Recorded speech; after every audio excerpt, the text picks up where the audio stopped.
Hey guys, it's Miss Pittman. I am going to read aloud The Porcelain God. This is another college essay example.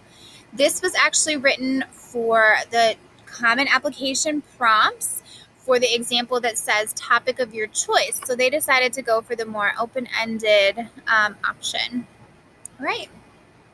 Bowing down to the porcelain god, I emptied the contents of my stomach. Foaming at the mouth, I was ready to pass out. My body couldn't stop shaking as I gasped for air, and the room started spinning. 10 minutes prior, I had been eating dinner with my family at a Chinese restaurant, drinking chicken feet soup. My mom had specifically asked the waitress if there were peanuts in it because when I was 2, we found out that I am deathly allergic to them. When the waitress replied no, I went for it. Suddenly, I started scratching my neck, feeling the hives that had started to form. I rushed to the restroom to throw up because my throat was itchy and I felt a weight on my chest. I was experiencing anaphylactic shock, which prevented me from taking anything but shallow breaths. I was fighting the one thing that is meant to protect me and keep me alive, my own body. At 5 years old, I couldn't comprehend what had happened. All I knew was that I felt sick and I was waiting for my mom to give me something to make it better. I thought my parents were superheroes. Surely they would be able to make me well again. But I became scared when I heard the fear in their voices as they rushed me to the ER. After that incident, I began to fear. I became scared of death, eating, and even my own body as I grew older.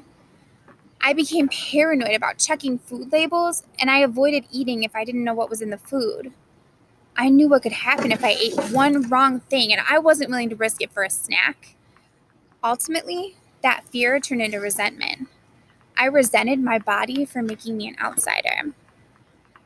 In the years that followed, this experience and my regular visits to my allergy specialist inspired me to be an allergy specialist.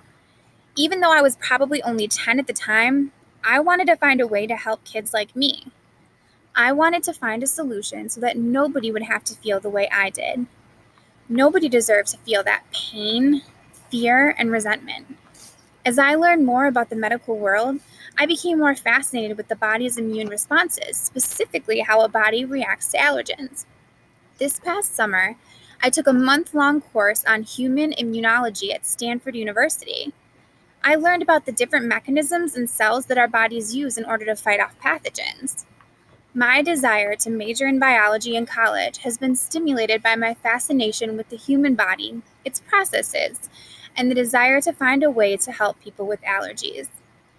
I hope that one day I can find a way to stop allergic reactions or at least lessen the symptoms, so that children and adults don't have to feel the same fear and bitterness that I felt.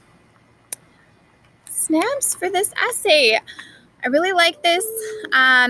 They use an experience, an anecdote from when they were younger to connect to their actual future plans. So that's something that you can think about when you start to write your essays.